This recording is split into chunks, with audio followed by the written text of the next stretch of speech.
pada level itu kan seperti apa, ingatan masa lalu kita soal peristiwa 98 misalnya, ada banyak orang yang jarah juga nggak diapa-apain gitu. Jadi mungkin pikiran-pikiran itu muncul di antara anak-anak gitu.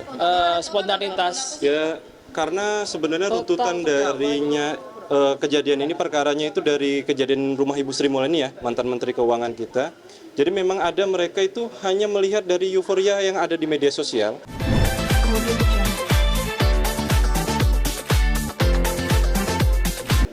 Hari ini kakak dari Nafa Urbah memberi keterangan di persidangan untuk situasi yang beliau alami dan keadaan yang beliau rasakan sewaktu peristiwa perjalanan terjadi.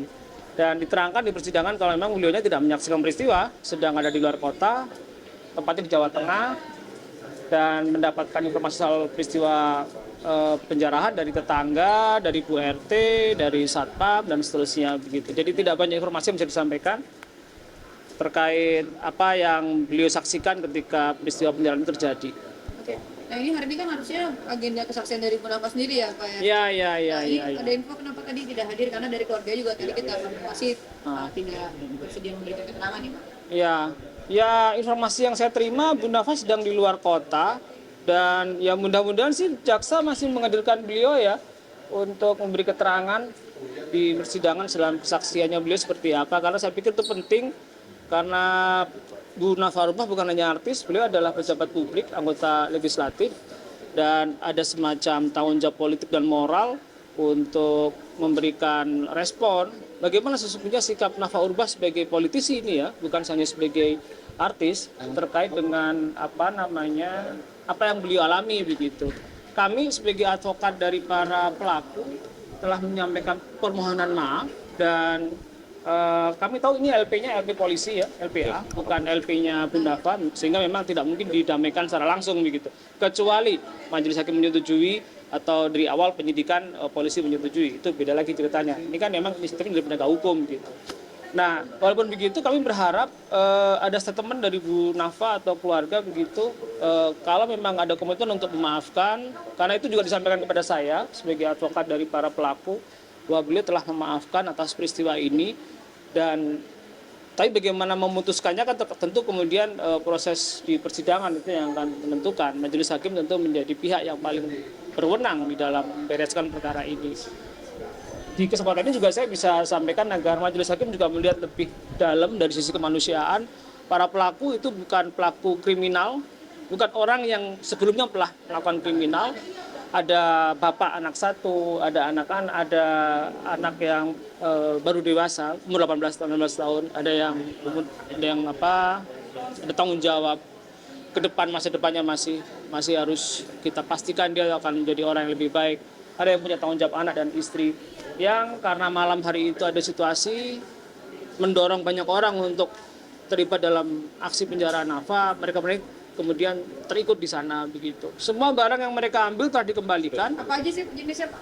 Barang-barangnya? Ada barang yang paling penting itu tas. Tas itu ada berisi dokumen-dokumen private yang krusial, ada ijazah, sertifikat, invoice, pengeluaran macam-macam begitu ya. Yang itu sangat, kalau itu hilang itu juga Bu Nafa akan sangat merugikan gitu. Tapi alhamdulillah itu dikembalikan sama anak-anak untuk dikembalikan. Ada barang-barang lain yang saya kira harganya nggak terlalu signifikan bagi Bu Nafa. Ada TV, ada kebaya, ada tas, saya kurang tahu detailnya, ada di catatan. Tapi yang menurut keterangan teman-teman, yang termasuk juga keterangan dari keluarga, yang paling penting waktu itu dari kepolisian itu ketika para pelaku bersedia mengembalikan tas yang memang udah papain gitu. Di dalam tas itu isinya penting-penting semua tuh, nggak sampai di kayak kasusnya Saron itu yang di ambur-amburin gitu kan. Tas dibuang-buang, tasnya berisi dokumen-dokumen penting yang memang sifatnya private itu dijagain, dan kemudian waktu polisi mendatangi rumah masing-masing pelaku juga diserahin dengan baik-baik. Para pelaku juga tidak berusaha untuk melarikan diri dan cukup kooperatif sejak awal. Sampai sekarang keluarga sendiri masih trauma mendalam Ya, tadi Bu Maya trauma, menyampaikan di persidangan kalau masih trauma dengan situasi ini, dan rumah yang mereka tinggali waktu itu sampai sekarang nggak ditinggali lagi gitu. Saya pikir itu memang ya wajar ya, tapi saya kira para pelaku bukan orang yang punya tanggung jawab sepenuhnya terhadap peristiwa ini ya. Tadi saya nanya ke Bu Maya itu, apakah beliau tahu siapa penggerak atau siapa orang yang inisiatornya di lapangan tuh yang paling dominan siapa? Apakah ada informasi ke arah sana? Ternyata enggak juga. Artinya proses persidangan ini juga tidak mampu menemukan substansi dari perkara gitu. Betul bahwa anak-anak ini memang mengambil, tapi ada kekuatan yang lebih serius, yang menggerakkan, yang memprovokasi, itu nggak tersentuh oleh hukum. Padahal tentu sistem hukum kita seharusnya itu yang menjadi sasaran. Polisi kita tidak menangkap orang yang aktor kunci dalam peristiwa, tapi hanya menangkap aktor apa kategorinya, aktor tersier, cadangan, orang-orang yang terseret arus gitu. Bukan orang yang secara peran itu menjadi peran kunci dalam peristiwa ini. Sebagai penjelasannya tadi berarti ini yang membuat LP ini bukan dari pihak NAPA tapi Bukan, kepolisian yang memang ngambil inisiatif. Soal itu, Pak. Kenapa? Ya, boleh dijelaskan sedikit soal itu yang bikin LP-nya? Oke, jadi dalam peristiwa pidana itu kan LP bisa dilakukan oleh dua pihak. Satu masyarakat disebut LPB atau polisi disebut LPA. Di peristiwa Nafa Urbah ini, penjara Nafa Urbah itu LP-nya dari LPA. Beberapa yang lain kan enggak. Kayak di peristiwanya Uya Kuya itu LP-nya B, saudaranya Uya yang lapor gitu. Nah, kalau LPA memang tidak serta-merta bisa direstoratif justice ketika si korban minta maaf. Itu menjadi diskresinya penyidik begitu. Nah, ini yang saya juga agak prihatin dengan polisi kan dari awal. Keluarga itu sudah mohon-mohon dari awal agar bisa dimaafkan dan kemudian perkara ini nggak perlu ditingkatkan lebih lanjut. Karena toh mereka bukan pelaku yang tadi itu loh, bukan pelaku kunci, bukan inisiator, bukan penggerak. Bukan yang memobilisasi orang, bukan juga yang memprovokasi orang. Mereka adalah orang yang terprovokasi, yang diajak, yang terajak, yang karena ngelihat teman ngikut jadi ngikut gitu. Jadi pengadilan ini akan sia-sia saja, tidak akan menghadirkan fakta yang penting. Mengapa ada penjara? Siapa yang menjara? Yang sesungguhnya begitu. Tapi dari para terdakwa sendiri itu sudah mengakui Dan mungkin siapakah yang mengajak mereka atau siapa yang ya medsos lah ya, kelihatan ya. Nanti akan di persidangan akan kita detailkan ya. Mereka kan ada sesi pemeriksaan terdakwa itu. Rata-rata memang diajak teman ngajak teman begitu.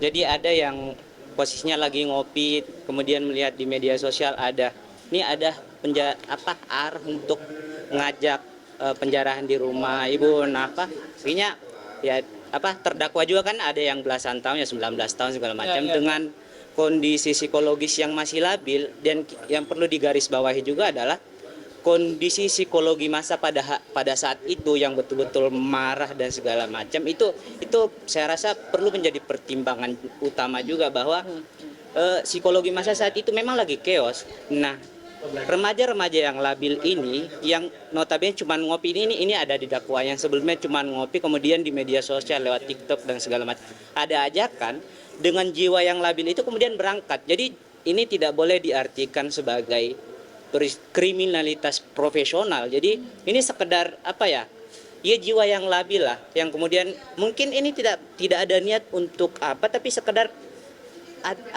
keseruan, adrenalin dan segala macam itu yang perlu digarisbawahi juga sih.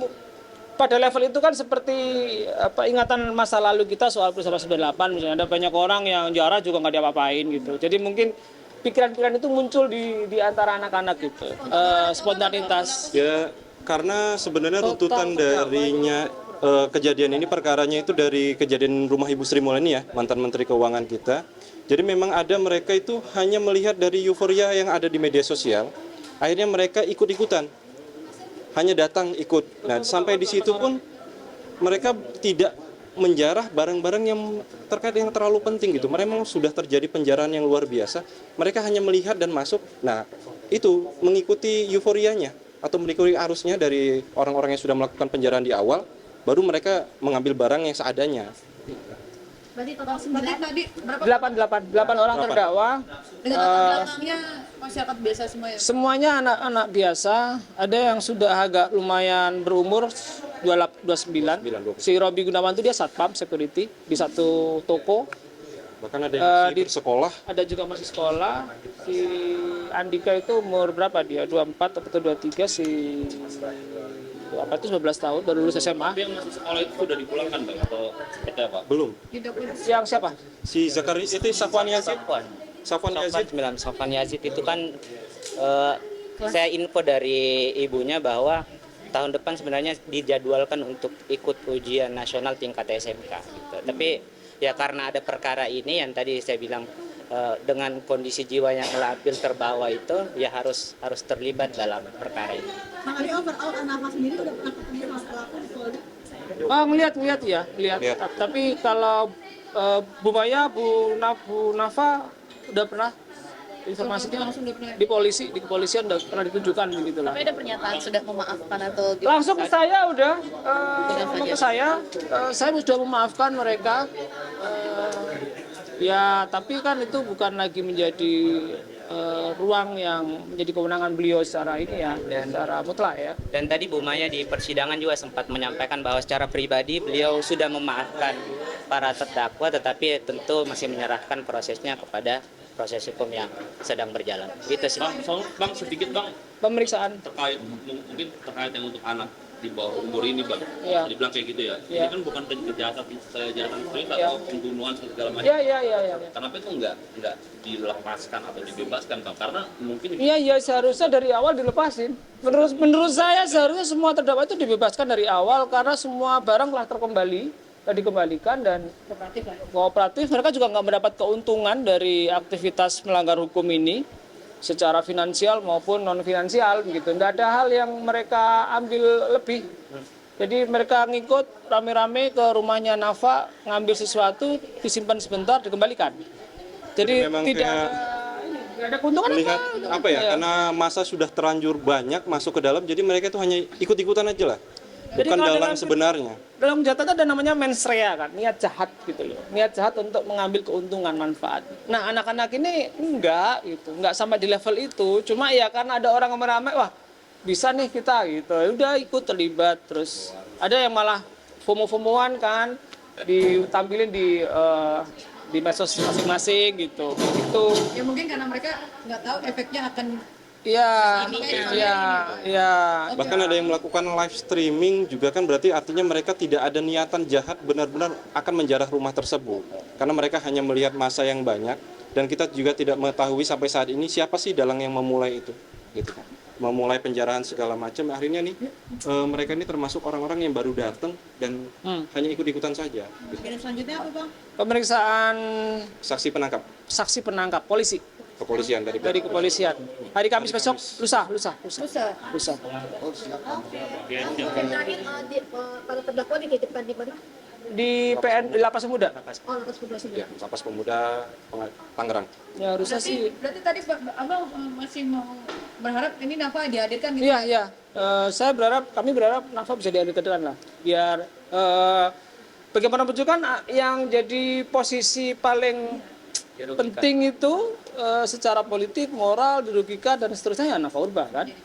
Jadi contoh bagi para korban yang lain gitu, Kuya, Sri Mulyani sama Saroni gitu, biar ya politisi adalah contoh bagi publik begitu.